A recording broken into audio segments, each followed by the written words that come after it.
Tuhan Yesus baik.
Tuhan selalu memberkati kami. Karena itu ya Bapak, kami ingin memberikan yang terbaik yang kami punya ya Bapak. Baik itu harta kami, waktu kami, pikiran kami hanya untuk kemuliaan nama-Mu. Dan kiranya persembahan ini ya Bapak berguna untuk pengembangan kerajaan-Mu. Dan kami percaya Tuhan, Tuhan juga memberkati orang-orang yang mengelola persembahan ini. Sehingga persembahan ini ya Bapak boleh berada dan boleh untuk mempermuliakan nama-Mu saja. Terima kasih Tuhan Yesus, terima kasih hanya yang terima kasih. Kami berdoa dan mengucap syukur. Amin. Kita tiba untuk mendengarkan firman Tuhan. Kita akan persiapkan hati kita untuk mendengarkan firman Tuhan. Firman Tuhan.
Bapak, kami mengucap syukur buat sore hari ini.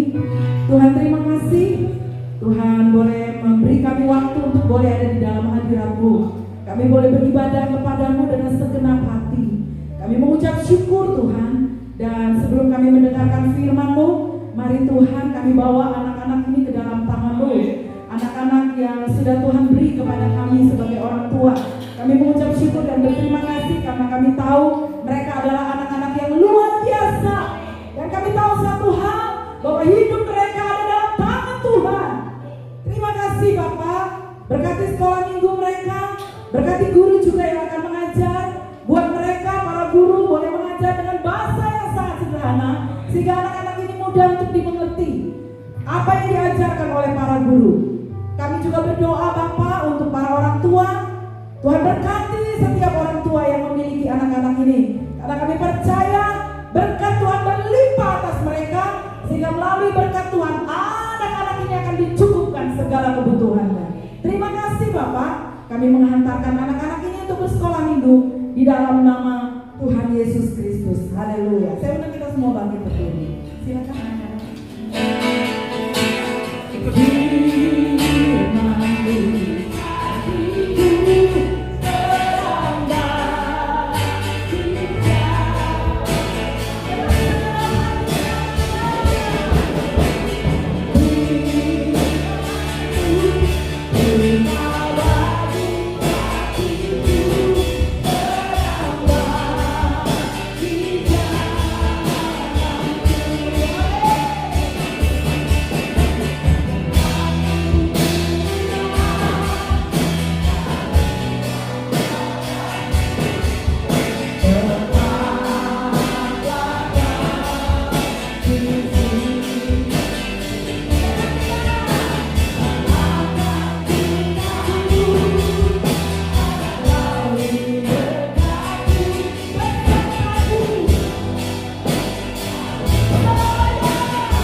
Oleh sebab itu urapi, berkati setiap firman yang kami dengar pada malam hari ini, karena kami tahu itu akan menjadi kekuatan, terang, dan penuntun hidup kami. Terpujilah namamu di dalam nama Tuhan Yesus Kristus. Setiap kita diberkati, mari sama-sama kita berkata amin. Silakan duduk saudara. Shalom. Haleluya. Apa kabar? Sebentar, luar biasa apa dulu ini? Luar biasa apa ini? Sehat, diberkati Tuhan. Luar biasa ya Bapak Ibu. Ya, saya sebelum perkenalan bersyukur tadi kesaksian Mas siapa ya tadi ya? Mas Amin. Ya, mengalami kecelakaan saya dulu, bukan. Puji Tuhan, dilindungi Tuhan. Saya melihat dengan mata kepala saya sendiri 3 kali kecelakaan di depan mata saya. Wih, luar biasa. Satu kali itu di Jalan Dieng, jadi di perapatan lampu merah Dieng. Yang kedua itu di Jalan Kawi, di perapatan yang mau ke MOG Kawi malam. Yang ketiga kemarin itu di Elpiko. Ya, pelayanan saya di seputar-seputar sini juga.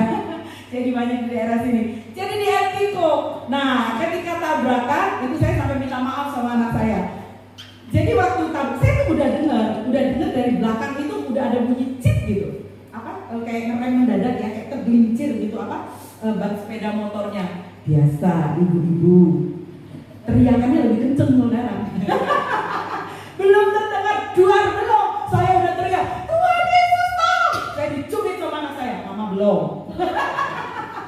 Jadi ibu-ibu biasa ya gitu ya. Jadi anu dulu, teriak dulu. Nah itu di depan mata saya. Penyok ban mobilnya, bukan, bodi mobilnya penyok.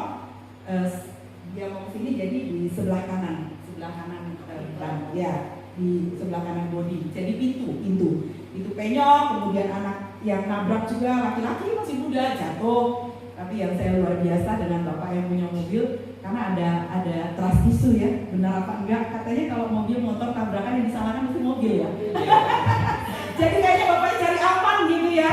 Jadi dia hanya karena ada list di pintu mobil itu tahu ya, itu lepas. Jadi dia keluar dari mobil, bapak-bapaknya ya setengah belum, tidak muda juga. Dia ambil itu yang lepas, dia cuma tanya anaknya, kamu nggak apa-apa. Saya lihat anak ini ya dia kesakitan juga, tapi mungkin acting juga ya. Supaya nggak dimarahin. Aduh, rusuk saya sakit, saya senyum-senyum aja. Terus bapaknya pergi, terus bilang gini, ya semoga cepat sembuh lain kali nanti. Ya, terus dia pergi aja gitu, saudara. Bukankah hidup kita ini ada dalam perlindungan Tuhan yang sempurna? Amin. Firman Allah berkata, kalau bukan Tuhan yang berjaga-jaga, sia-sia para penjaga. Jadi kita harus tahu bahwa setiap langkah hidup kita itu benar-benar dijagai oleh Tuhan. Makanya jangan pernah main-main dengan doa berkat yang berkata, Tuhan melindungi engkau dalam keluar masukmu. Amin. Sekarang ini apa yang bisa terjadi, saudara? Perubahan cepat. Ya, di rumah, haleluya, haleluya, di tengah jalan jeder terjadi. Tapi satu hal yang saya mau katakan, percayalah, kalaupun itu diizinkan Tuhan terjadi, dia tidak mengalami apapun yang akan melukai dia. Ada pertolongan dan pagar Tuhan yang sempurna. Amin. Saudaraku, saya perkenalkan diri dulu ya. Katanya kalau tak kenal maka tak sayang. Nama saya Nuri, saya dan suami melayani di salah satu gereja. Kami menggembalakan di salah satu gereja di Malang, dari sinode yang berbeda. Tetapi kami juga, saya terutama diminta membantu satu pelayanan juga. Ya, puji Tuhan lah ya. Puji Tuhan, akhirnya ya di mana saya ditempatkan atau Bapak Ibu ditempatkan untuk melayani, kita semua harus jadi berkat. Katakan amin. Firman sore hari ini berkata, kita harus jadi terang. Ya, garam dan terang itu identitas saya dan saudara. Dan saya mengucap syukur, berterima kasih untuk Pak Taufik yang memperkenalkan saya di pelayanan sore hari ini. Ya, terima kasih Bapak, Tuhan memberkati. Nah, oke, kita buka firman Tuhan. Saya dikasih waktu sama Ibu Ike. Bu, 30 menit ya Bu, katanya. Saya bilang, siap. Ya, kita lihat saja. Semoga bisa ya Pak Ike ya. Bisa, pasti bisa. Oke, kita buka Yohanes 8 ayat yang ke-12. Ini tema mingguan ini, terang asli atau terang palsu. Tetapi saya akan membawa saudara kepada pengertian yang berbeda. Yohanes 8 ayat yang ke-12. Buka Alkitab, kita akan baca sama-sama. Ya, di depan juga sudah ada. Kita baca ya. 1, 2, 3. Maka Yesus berkata pula kepada orang banyak, katanya, akulah terang dunia. Barang siapa mengikut aku, ia tidak akan berjalan dalam kegelapan, melainkan ia akan mempunyai terang hidup. Saudara, kalau saudara baca baik-baik ayat ini, Yesus berkata, akulah terang dunia. Dan barang siapa mengikut aku, ia tidak akan berjalan lagi dalam kegelapan, tetapi ia akan mempunyai terang hidup. Yesus seolah-olah ingin berkata bahwa apabila kamu mengikut aku sebagai terang dunia, maka bisa dipastikan hidup kita ini ada di dalam jalur perkenanan, keselamatan, dan perlindungannya Allah. Amin. Karena dia berkata, kalau kamu ikut aku, kamu gak akan lagi berjalan dalam kegelapan. Saudara tahu kegelapan itu ada apa di sana? Kegelapan itu gak pasti. Kegelapan itu saudara gak bisa lihat ada apa-apa di situ. Menakutkan, mengerikan. Kegelapan itu berbicara tentang sesuatu yang hopeless, gak punya harapan. Tetapi Alkitab berkata, ketika Yesus berkata, akulah terang, dia ingin seolah-olah berkata begini, ikutlah aku. Maka aku akan memberikan kepastian kepada kalian. Kalau ikut aku, maka kalian ada di dalam jalur terang. Amen. Terang itu berbicara tentang kepastian. Terang itu berbicara tentang pengharapan. Bukankah semua suka terang? Amin. Ya, ada yang suka gelap-gelapan?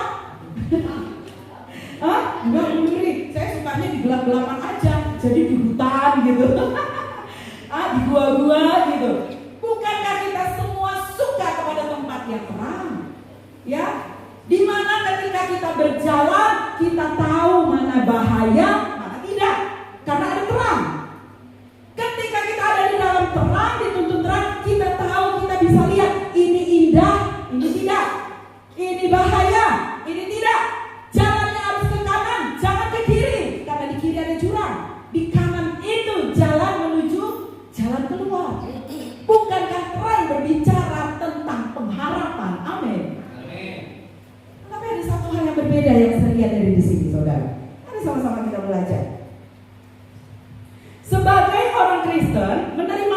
baik. Sebagai pengikut Kristus, kita ternyata tidak cukup hanya sampai menerima terang. Kita masuk firman Tuhan. Tidak cukup, tidak cukup. Kemudian kita bilang, oh Yesus ada terangku dan aku ikut Tuhan. Cukup sampai di situ. Gak cukup. Kita buka satu ayat firman Tuhan. Buka Matius 5 dari 14 sampai 16. Matius pasal yang kelima ayat 14 sampai 16.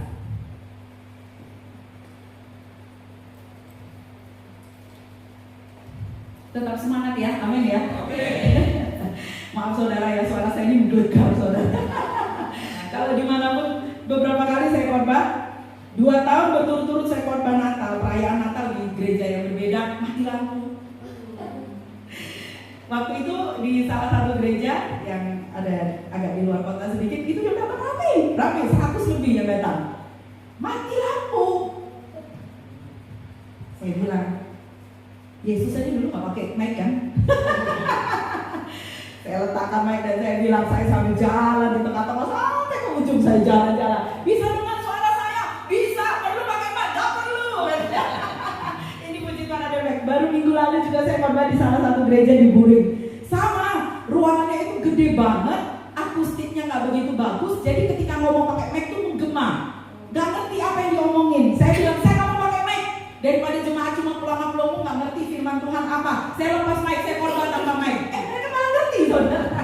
Jadi yang tidur-tidur nanti bangun ya dengan suara saya. Ada yang gini-gini nanti dah. Amin. Kaget lagi. Asal gak jantungan aja.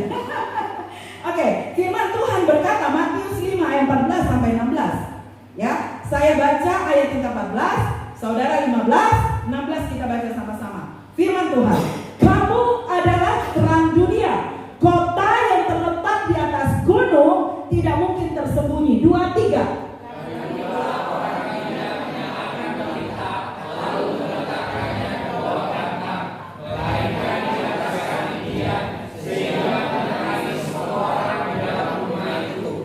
Kita baca sama-sama 2, 3. Demikianlah hendaknya terangmu bercahaya di depan orang, supaya mereka melihat perbuatanmu yang baik dan memuliakan Bapamu yang di surga.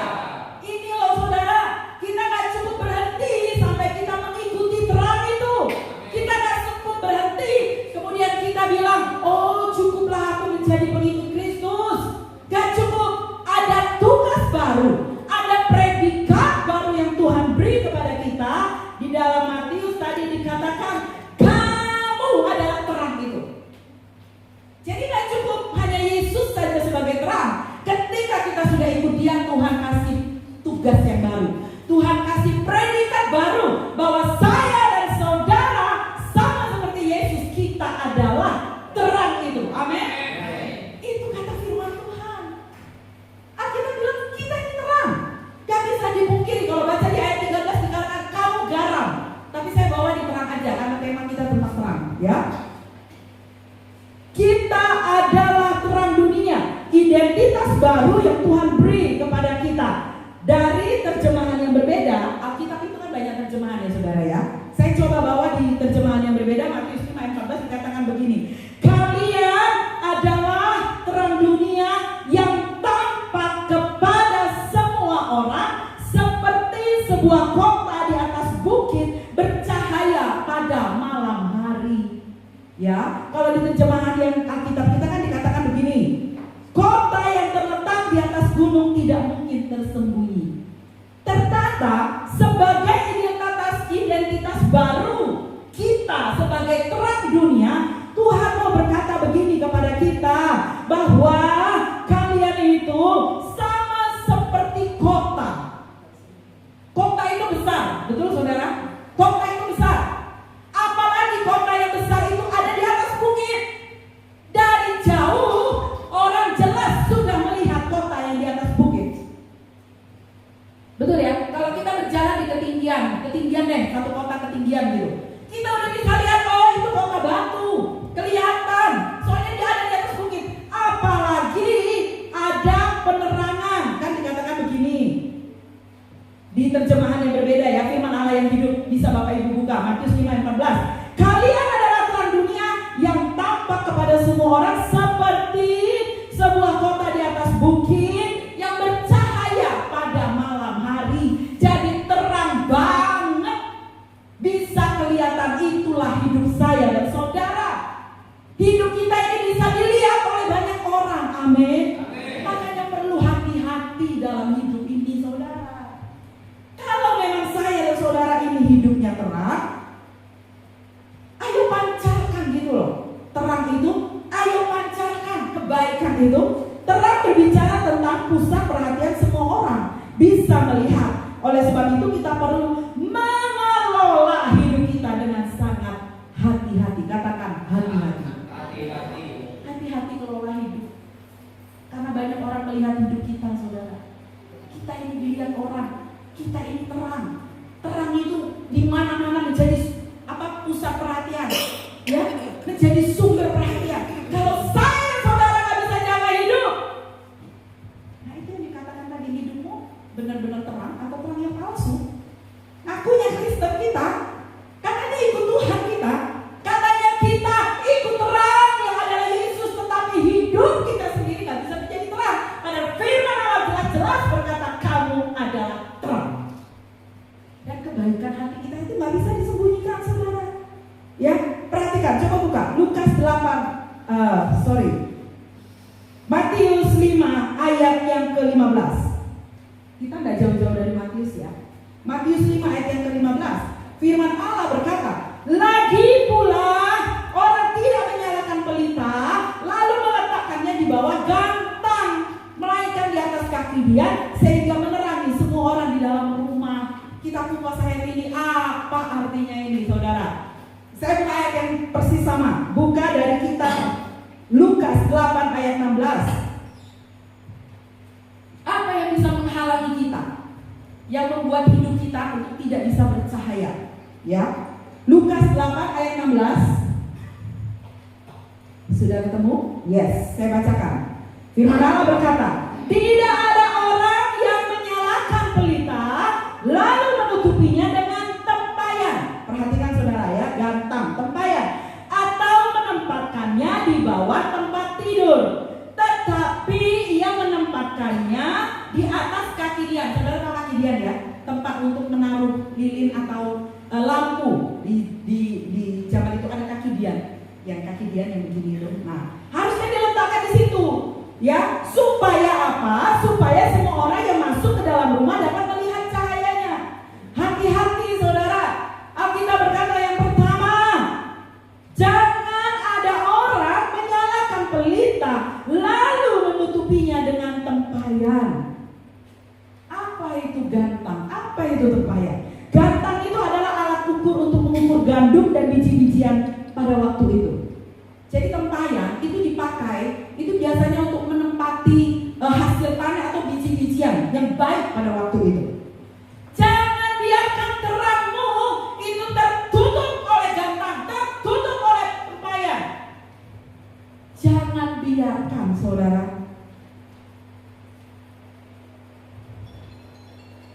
hidup kita tidak bisa menjadi terang, itu hanya karena tentang kebutuhan hidup. Sekarang siapa bilang zaman makin gampang? Enggak ya saudara ya? Kalau bicara ya, setiap tahun uang sekolah anak-anak naik, betul nggak ya, masih punya anak sekolah? Naik sekali ya Bu, ya naik sekali loh. SPP itu naik gak kira-kira? Sekarang kemarin saya tanya, suami saya tuh suka belanja saudara. Saya nggak suka masuk pasar. Gak suka saudara, saya suka masak tapi saya gak suka masuk pasar. Nah, kami berbagi tugas. Suami saya suka ke pasar, tapi gak begitu suka masak. Saya bilang, Mas kamu ke pasar, oke ya, siap. Dia suka. Apa kalau perlu setiap hari suruh ke pasar, suka dia saudara. Bukan suka ke pasar ya, suka ngeluarin duitnya itu loh. Habis itu pusing dia, ya apa-apa naik. Saya tanya kemarin, Mas ayam berapa sak kilo sana? 40 katanya. Betul ya? Atau lebih? Lebih ya? Iya 40 kan? 40 loh. Ini belum Natal saudara. Ini belum malam tahun baru. Nanti ada bakar-bakaran, ya. Ayam naik, ikan naik, sosis naik, semua naik. Berbicara tentang apapun di dunia ini gak ada yang pasti, semua berubah. Amin.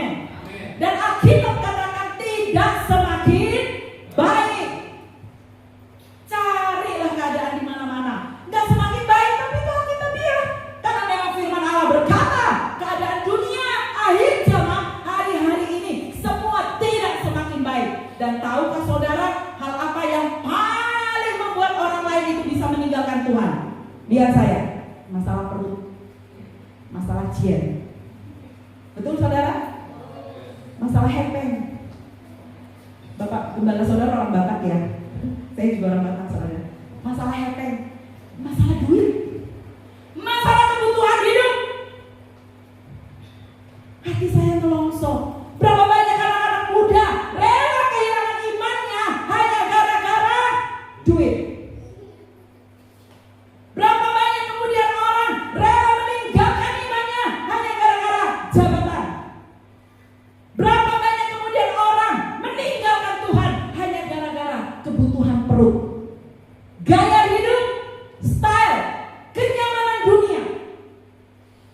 Dan firman Tuhan bilang, jangan sampai pelitamu kau taruh di bawah gantang. Jangan sampai kemudian kita tidak bisa menjadi terang. Karena apa? Karena tertutupi oleh semuanya tadi. Sibuk ngejar uang. Semua orang perlu uang. Wah, bohong deh kalau kita nggak perlu uang. Betul nggak saudara? Saya aja perlu saudara. Ada mau kasih? Perlu nomor rekening saya? Semua orang perlu. Sekali berapapun hamba Tuhan, mereka juga perlu uang. Betul?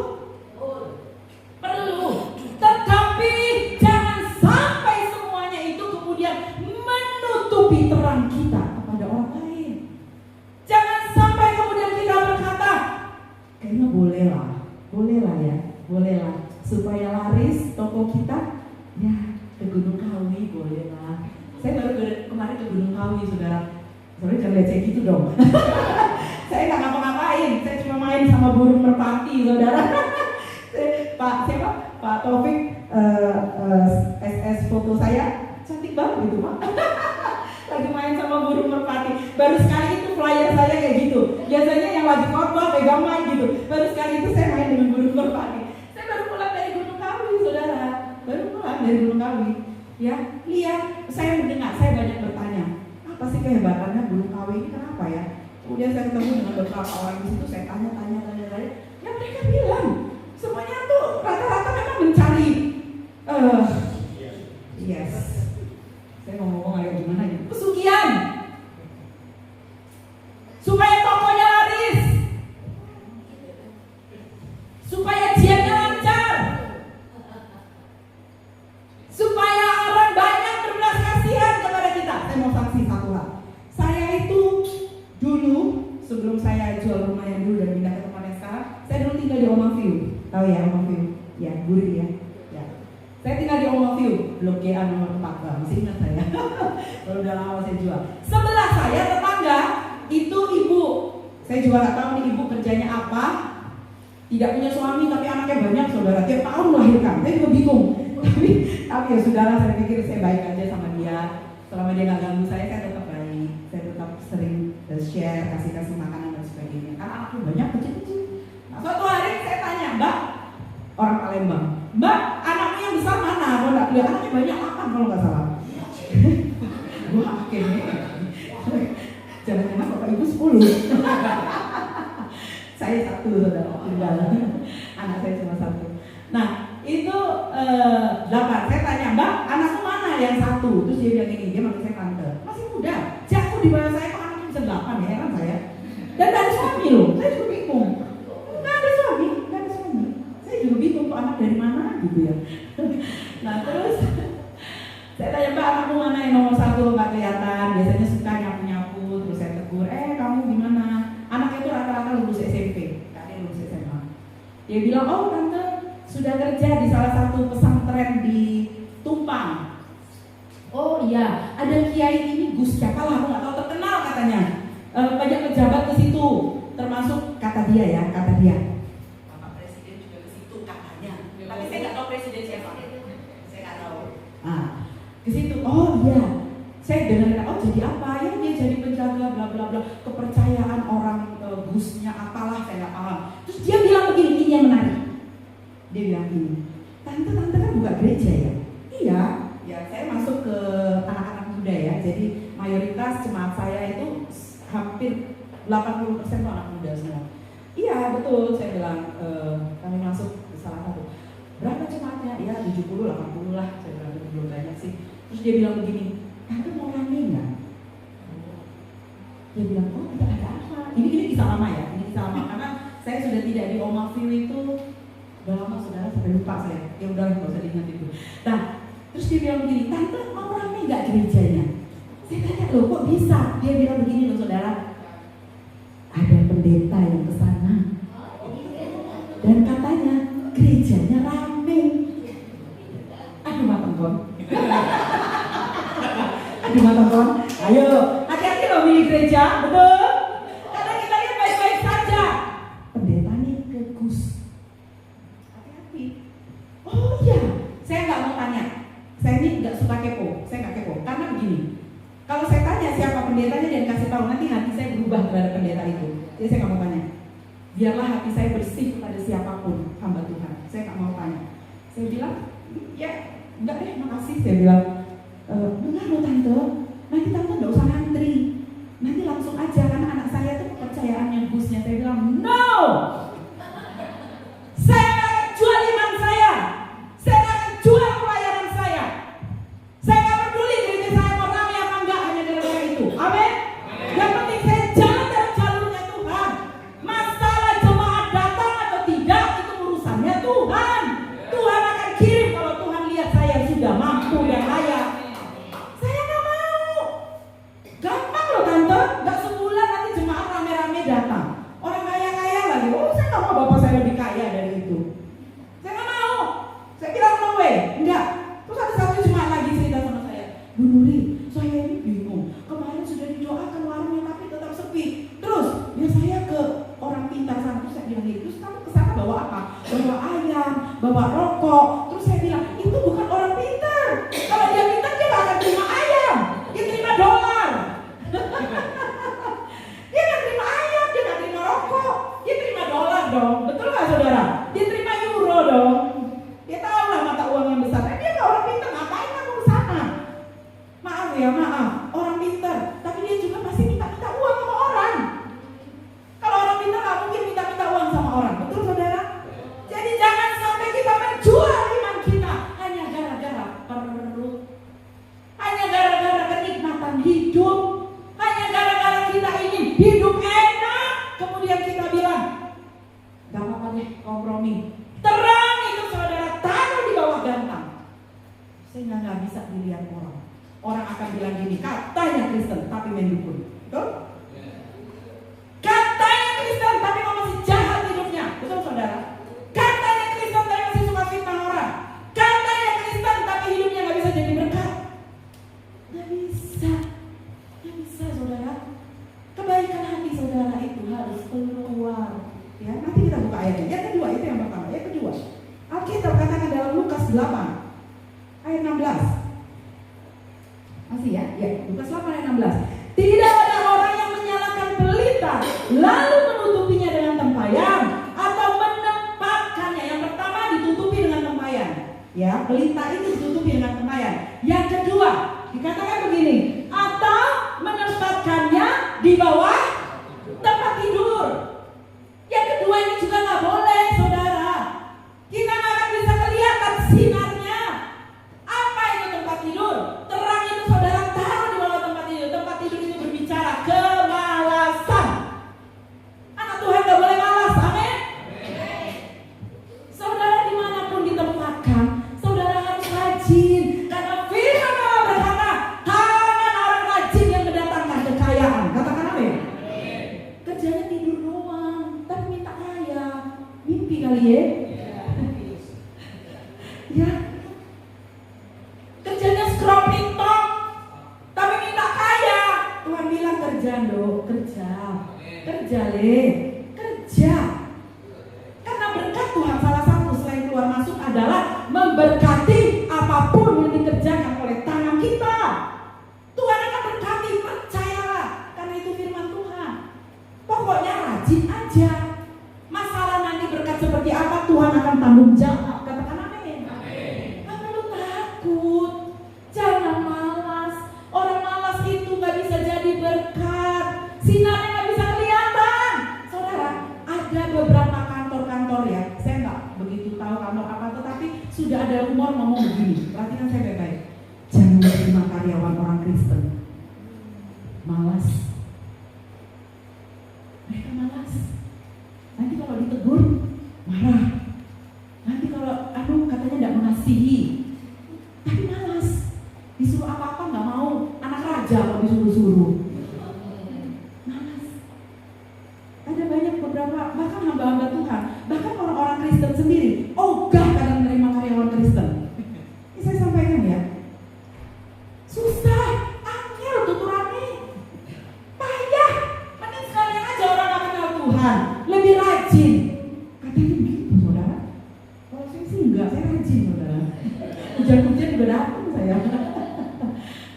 Iya, itu berbicara tentang pekerjaan. Bagaimana tentang pelayanan? Saya mau katakan sama saja. Pelayanan juga harus dikerjakan dengan rajin. Katakan amin. Jangan malas kalau mau melayani. Suami saya tuh sering bilang begini, ya, kamu tuh kok gak ada capek-capeknya sih? Sebentar aja udah praktik-praktik, Bu, bisa ketemu nggak mau konseling? Saya tuh jarang mau konseling di rumah saudara. Gak mau. Karena begini, ini saya ya. Semua orang berhak punya opini kan. Ini saya. Kenapa saya nggak mau di rumah? Orang konseling itu rata-rata bawa masalah, betul? Bawa masalah. Ibu tolong.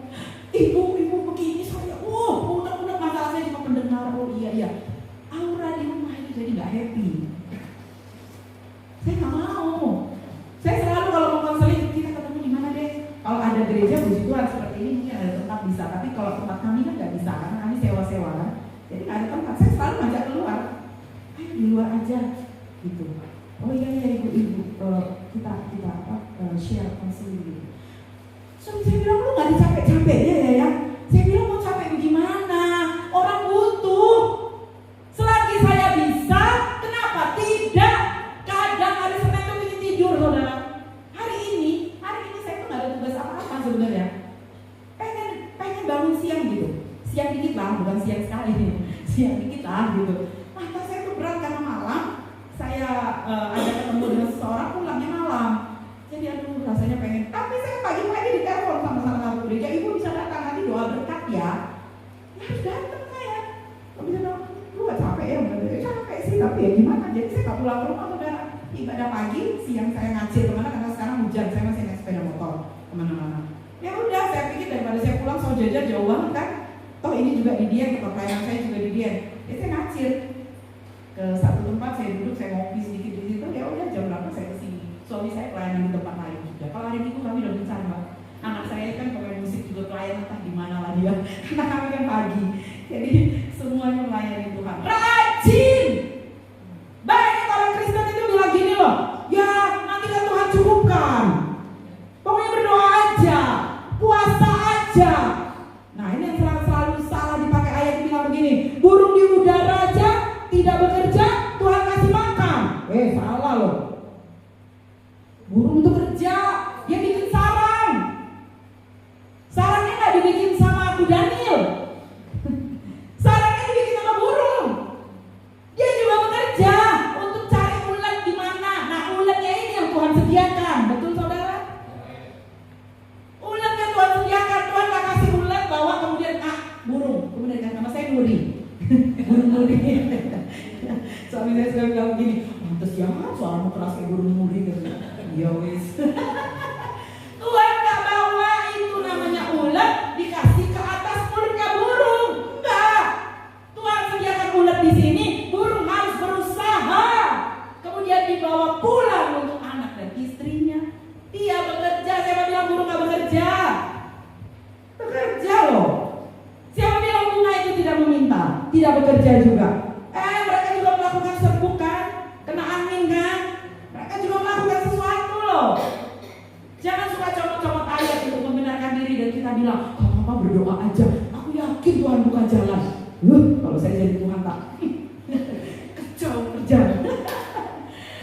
Anak Tuhan, hamba Tuhan, jangan sampai pelita kita taruh di bawah tempat tidur. Mulai sekarang gak boleh lagi ada yang malas-malas. Amin. Kalau pengembala bilang, ayo kunjungan. Ayo doa, semangat. Satu hal yang saya belajar dari Tuhan, berkat itu selalu datangnya dari Tuhan. Saudara percaya sama saya?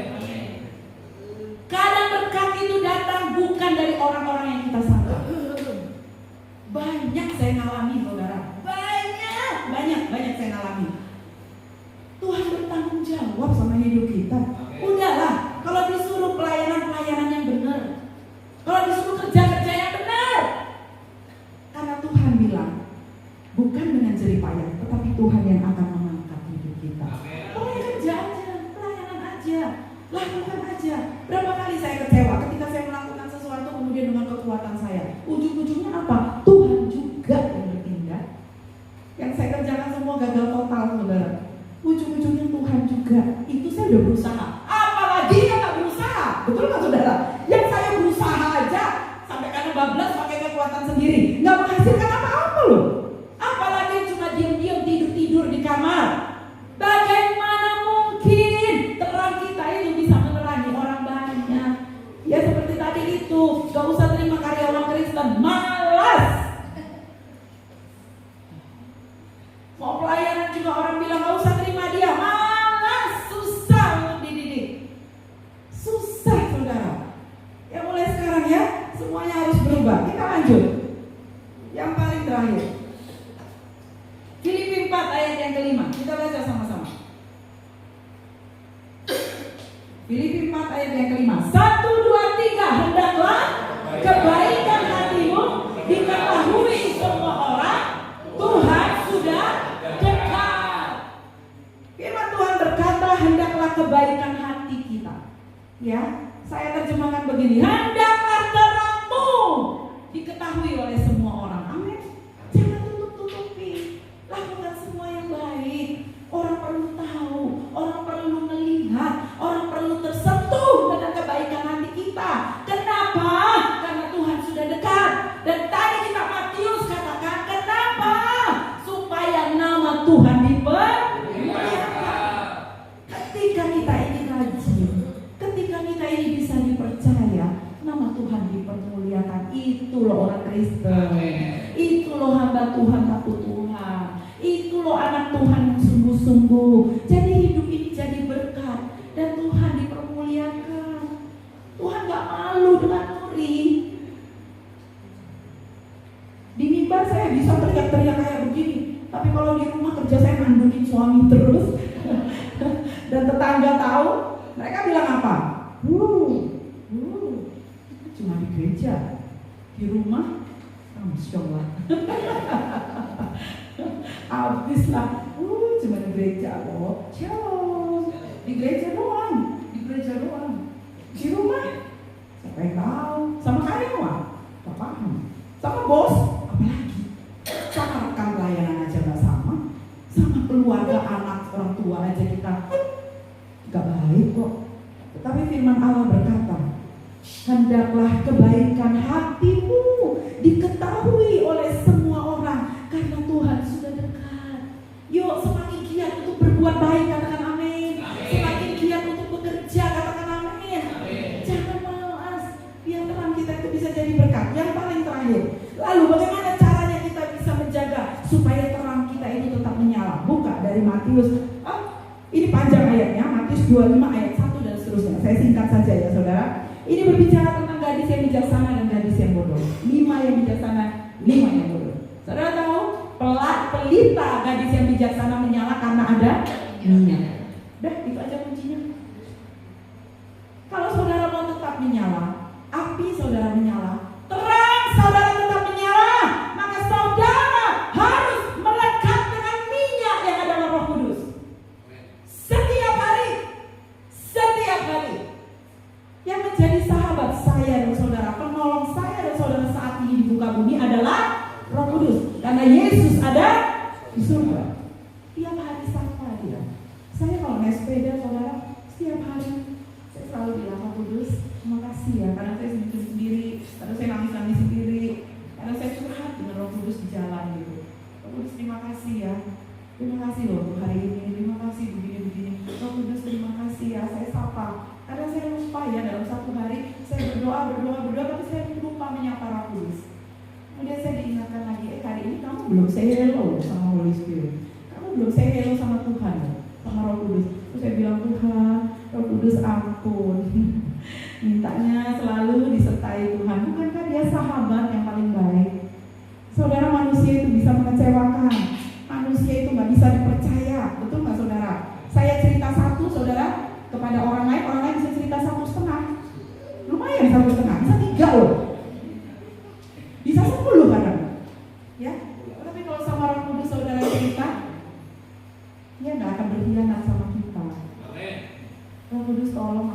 kuat loh.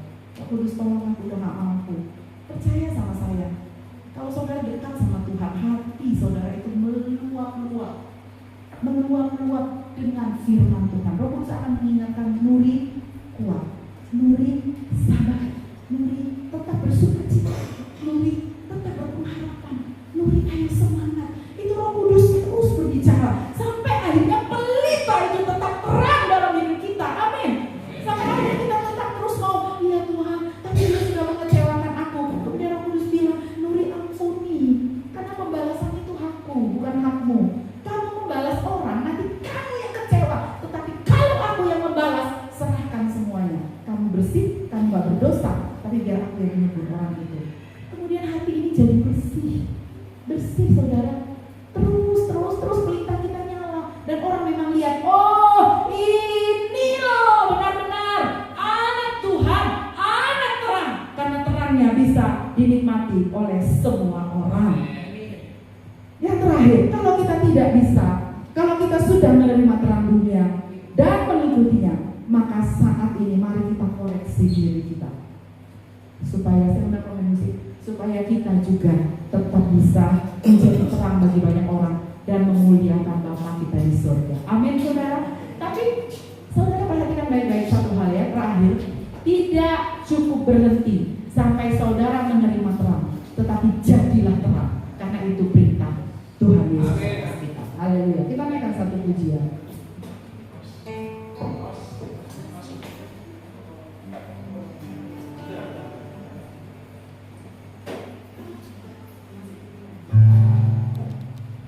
Terima kasih Tuhan.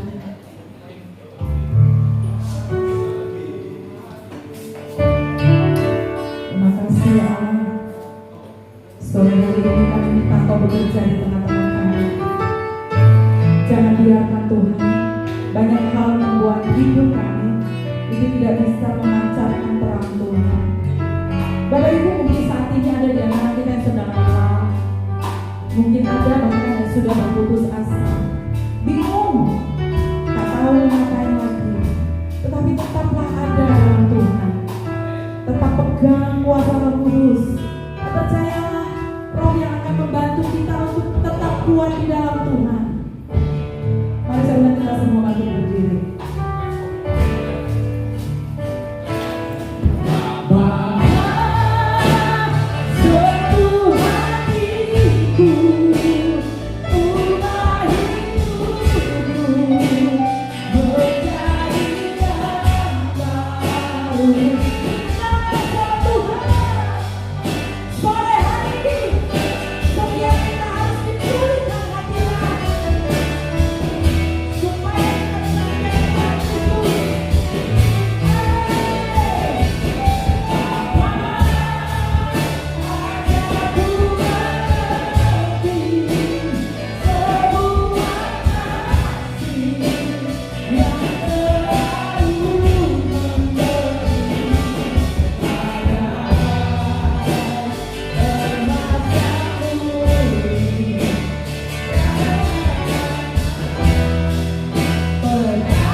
boleh seturut dengan kehendak-Mu Yesus. Kami juga berdoa untuk kota Malang tercinta kami ya Bapa. Kami percaya Tuhan Engkau memberkati kota Malang ini ya Tuhan. Kami percaya dimanapun Engkau menempatkan kami ya Bapa, di kota Malang ini kami boleh menjadi terang yang bersinar. Kami boleh memberkati kota Malang ini ya Bapa dengan setiap apa yang kami kerjakan ya Bapa. Dan kami percaya kesejahteraan kota Malang ini ya Bapa juga adalah kesejahteraan kami anak-anak. Terima kasih Yesus. Kami juga berdoa untuk Bapak Ivan Sitompul ya Bapa. Biar Tuhan memberkati Bapak Ivan dimanapun dalam segala pelayanannya Tuhan. Juga anak istri ya Bapa. Kami percaya Tuhan kau akan tambah-tambahkan hikmatnya ya Bapa. Tuhan memberkati beliau senantiasa. Kami juga berdoa untuk TPN Circle, baik yang ada di Australia, baik yang ada di Indonesia Tuhan. Biar kami boleh menjadi terang yang bercahaya dimanapun kami ya Bapa. Kami boleh menjadi agen-agen-Mu ya Bapa. Dan kami percaya Tuhan, kami tidak hanya bersinar di dalam gereja, tapi dimanapun kami bersinar ya Bapa. Karena kami adalah teladan ya Bapa. Terima kasih dan kami juga berdoa bagi setiap jemaat-Mu yang ada saat ini ya Bapa. Baik yang mengalami pergumulan, kami percaya Tuhan, kami boleh dikuatkan, kami boleh menatap masa depan kami ya Bapa. Dan kami boleh memiliki harapan ya Bapa yang tidak pernah padam, karena kami tahu Tuhan mengasihi kami senantiasa. Terima kasih ya Yesus, terima kasih. Kami serahkan doa ini hanya di tangan kasih-Mu dan nama Tuhan kami Yesus Kristus. Haleluya, amin. Silakan duduk Bapak Ibu yang dikasihi Tuhan Yesus.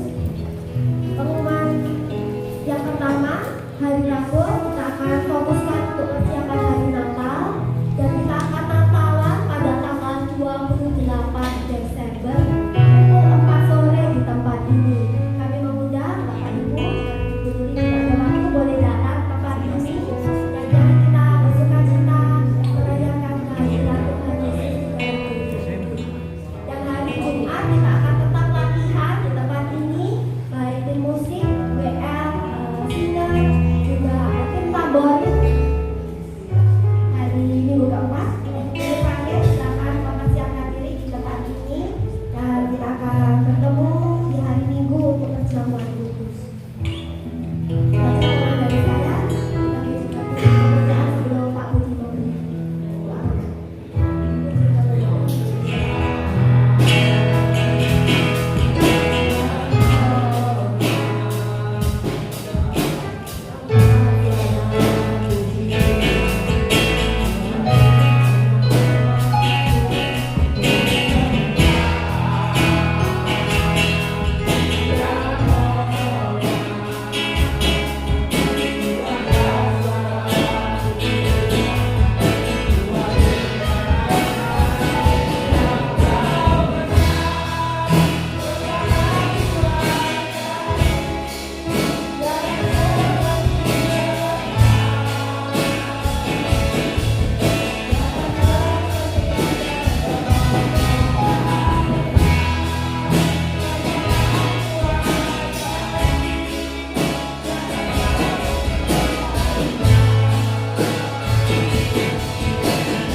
Baik Bapak Ibu yang dikasihi Tuhan, mari dengan hati bagi berdiri kita akan memberikan doa. Amin. Bapa kembali mengucap syukur dalam berkat sore hari Tuhan. Pada hamba-Mu berdiri Tuhan untuk menyampaikan firman firman. Biarlah Tuhan terang Tuhan hidup lahir dalam kehidupan sekarang. Terima kasih Bapak. Tuhan terus pimpin tuntun kami untuk hidup dalam kebenaran firman dan kami menjadi terang dan bersama dengan Tuhan agar kemuliaan sampai puji hormat. Terima kasih Bapak Ibu saudara yang kasih Tuhan. Tuhan memberkati engkau dan melindungi engkau. Tuhan melebar wajah dan berikan sesuatu. Tuhan mengarahkan wajah engkau dan memberikan kamu damai sukacita daripada Allah Bapa di dalam cita kasih kita tunggalnya Yesus Kristus Tuhan kita, serta persekutuan dan Roh yang kudus menyertai kita saat ini sampai selama-lamanya. Kita jangan berkat sama-sama katakan amin. Selamat hari Minggu. Bapak Ibu silakan, di belakang ada sedikit berkat yang sudah disiapkan. Sambil menanti silakan tunggu sebentar. Tuhan Yesus memberkati.